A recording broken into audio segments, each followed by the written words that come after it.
Lunes de la sexta semana del tiempo ordinario. Lectura del libro del Génesis. El hombre conoció a Eva, su mujer, que concibió y dio a luz a Caín. Y ella dijo: he adquirido un hombre con la ayuda del Señor. Después dio a luz a Abel, su hermano. Abel era pastor de ovejas y Caín cultivaba el suelo.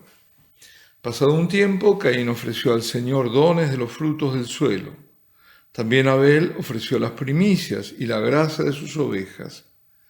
El Señor se fijó en Abel y en su ofrenda, pero no se fijó en Caín ni en su ofrenda. Caín se enfureció y andaba abatido.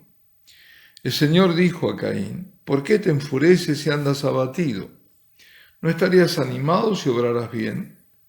Pero si no obras bien, el pecado acecha a la puerta y te codicia, aunque tú podrás dominarlo. Caín dijo a su hermano Abel: vamos al campo. Y cuando estaban en el campo, Caín atacó a su hermano Abel y lo mató. El Señor dijo a Caín: ¿dónde está Abel, tu hermano? Respondió Caín: no sé, ¿soy yo el guardián de mi hermano? El Señor le replicó: ¿qué has hecho? La sangre de tu hermano me está gritando desde el suelo. Por eso te maldice ese suelo que ha abierto sus fauces para recibir de tus manos la sangre de tu hermano. Cuando cultives el suelo no volverá a darte sus productos. Andarás errante y perdido por la tierra. Caín contestó al Señor: mi culpa es demasiado grande para soportarla. Puesto que me expulsas hoy de este suelo, tendré que ocultarme de ti y andar errante y perdido por la tierra. Y cualquiera que me encuentre me matará. El Señor le dijo: el que mate a Caín lo pagará 7 veces. Y el Señor puso una señal a Caín para que si alguien lo encontraba no lo matase.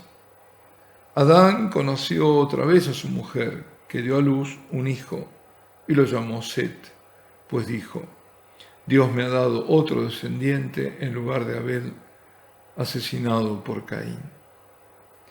Palabra de Dios.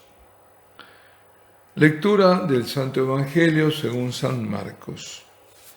En aquel tiempo se presentaron los fariseos y se pusieron a discutir con Jesús. Para ponerlo a prueba, le pidieron un signo del cielo. Jesús dio un profundo suspiro y dijo: ¿por qué esta generación reclama un signo? En verdad os digo que no se le dará un signo a esta generación. Los dejó, se embarcó de nuevo y se fue a la otra orilla. Palabra del Señor. Bueno, vayamos al relato de Génesis. Aparecen los 2 primeros hijos de Eva y de Adán.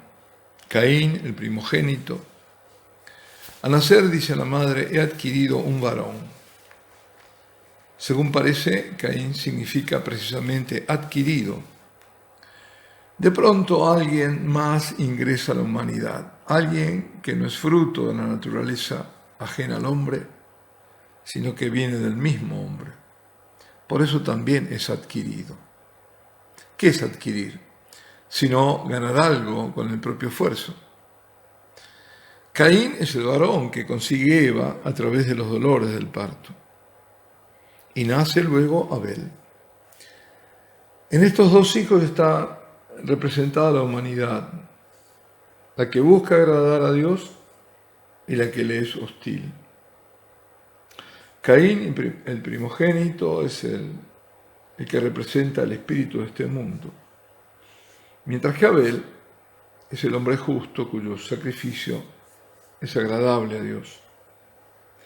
Caín es el rebelde, el que envidia, el que va cabizbajo planeando el crimen en su corazón, que mata antes de asesinar con el arma, que no escucha la advertencia que Dios le da a través de su conciencia y la ahoga la conciencia para lograr su cometido de muerte. Caín es homicida. La sangre del justo Abel es derramada y esa sangre clama al cielo. Y la muerte irrumpe violentamente en la humanidad. No aparece como podría haber sido, como efecto del decaimiento de la naturaleza que había perdido la gracia original, sino que siguió al pecado del origen en ese torbellino del mal que va arrastrando a la humanidad. El mal que yo cometo nunca se detiene ahí, sino que sigue causando otros males. Solo la santidad le hace frente, oponiéndose porque al mal se lo vence con el bien y al odio con el amor. Las tinieblas no pueden vencer a la luz cuando la luz es Cristo. Y a propósito de la muerte de Abel, ya había comentado vez anterior cómo un escultor había plasmado la escena y qué debían haber sentido Eva y Adán ante la muerte del hijo. Ahora me parece muy oportuno completar esto que había dicho, o agregar un texto de una autora que desconozco su nombre. Sé que es una autora y no un autor. Esto es lo que escribió. Cuando Dios desterró a Eva del paraíso, le dijo que iba a sufrir dolores, pero ella no pudo comprenderlo, pues nunca había sufrido dolor alguno. Supo lo que es dolor cuando dio a luz a sus hijos, pero era dolor físico, dolor que el gozo de tener un hijo hacía olvidar bien pronto. Pero cuando su hijo Abel fue muerto, cuando él, a quien había dado la vida, yacía delante de ella, sin vida, cuando ella, que había conocido hasta entonces únicamente la inmortalidad, vio a su hijo sometido a la ley de la mortalidad, sintió todo el peso del dolor. Experimentó el dolor en toda su profundidad. Y recién entonces supo valorar el castigo de Dios. Y quizás el castigo tan tremendo le hizo comprender por vez primera cuán tremenda fue su culpa. La Sagrada Escritura cubre con respetuoso silencio el dolor de la primera madre. Hasta ahí el texto. Y todo aparentemente comenzó con los sacrificios ofrecidos por ambos hermanos. Seguramente ellos hacían lo que haría su padre, Adán, ofrecer las primicias a Dios, reconociendo con él la dependencia del Creador. Se menciona aquí el primer sacrificio. El sacrificio es la expresión espontánea de los sentimientos del hombre que reconoce su dependencia de Dios. Más allá de otros detalles que sirven para entrar en conjeturas, como por ejemplo, ¿quién podría matar a Caín? ¿Había acaso otros habitantes en la tierra? Y otras preguntas que no son impertinentes, pero que no hacen a lo esencial del relato, me detengo en otra particularidad de este relato. Ya Adán y Eva habían sido expulsados del Edén para que no pudiesen acceder al árbol que daba la vida, pues el Señor Dios, Elohim, Yahvé, los había castigado a ellos y a toda la descendencia con la muerte. Perdieron la amistad con Dios y la tierra fue maldecida por Dios, produciendo espinas y zarzas, y castigados el hombre, que debió fatigarse para tener los frutos del suelo, y la mujer con los dolores del parto para dar a luz un hijo. Por el asesinato de su hermano, Caín recibe un ulterior castigo. Le dice el Señor: cuando cultives el suelo, no volverá a darte sus productos. La naturaleza, que ha sido creada para estar al servicio del hombre, por el mal que el hombre comete, se le vuelve en contra. Se opone a la acción del hombre. Le es hostil y le niega sus frutos. No es la diosa madre tierra, Gea o Rea, como dicen los gnósticos, los neopaganos de la Carta de la Tierra de las Naciones Unidas, o los que veneran a Pachamama en la versión andina. No es esa la que es herida por el hombre y reacciona, sino el pecado del hombre que atrae la maldición divina, que son cosas totalmente opuestas. que quede claro, pero muy claro, es el pecado del hombre, no el pecado ecológico, por más que contaminar tiene su efecto, sí, y gran irresponsabilidad, movida a veces por ignorancia y muchas otras por afán de lucro. Digo que por más que nadie pueda justificar la contaminación del ambiente, y atención, la contaminación, por ejemplo, tremenda es la del 5G, y lo que vendrá al 6G, la nueva generación, son altamente contaminantes. Estamos atravesados por campos electromagnéticos, por ondas de alta, además, grado de penetración.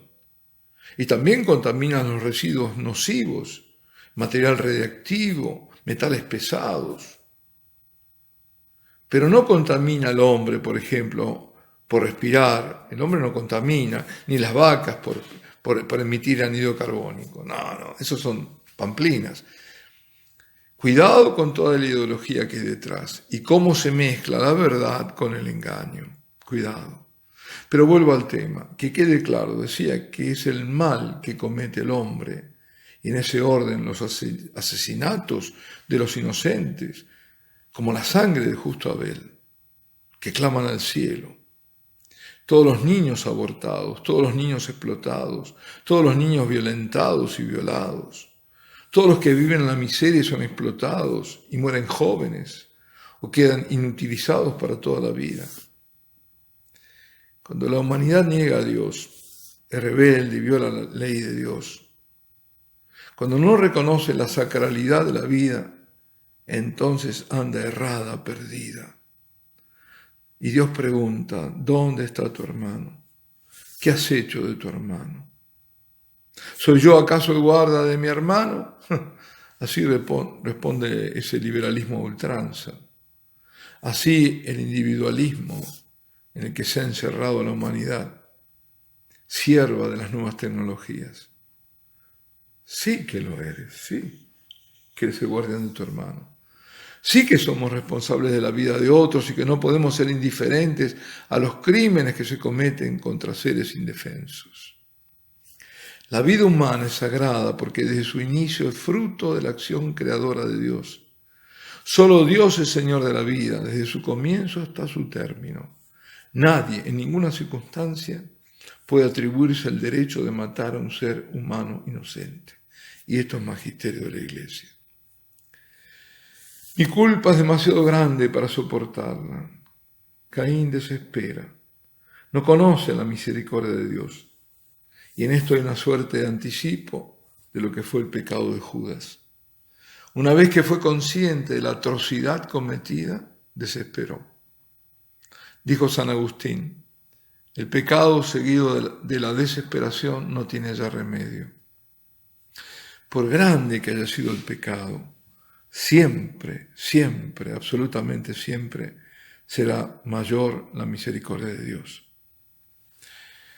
Para terminar, el brevísimo evangelio de hoy, el Señor les niega a los tramposos fariseos darle signo alguno. En Mateo habla del signo de Jonás. Aquí en Marcos no, se los niega a esa generación. Se refiere a la de los fariseos.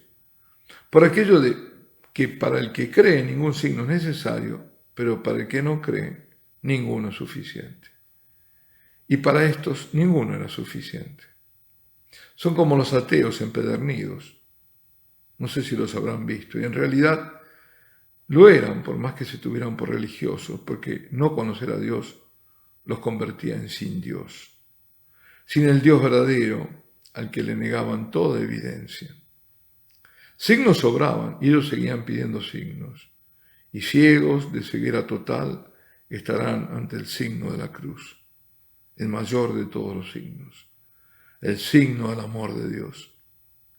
Porque Jesús fue voluntariamente a la cruz para salvarnos y verlo morir, si para estos pérfidos y crueles no era un signo, sí lo fue para el centurión. Este verdaderamente era el Hijo de Dios. Y hasta el día de hoy niegan la resurrección, pues no tendrán signos, porque el reino de Dios no viene aparatosamente como un espectáculo para satisfacer mentes desviadas. Alabado sea Jesucristo, y la bendición de Dios Todopoderoso, Padre, Hijo y Espíritu Santo, descienda sobre vosotros y permanezca para siempre.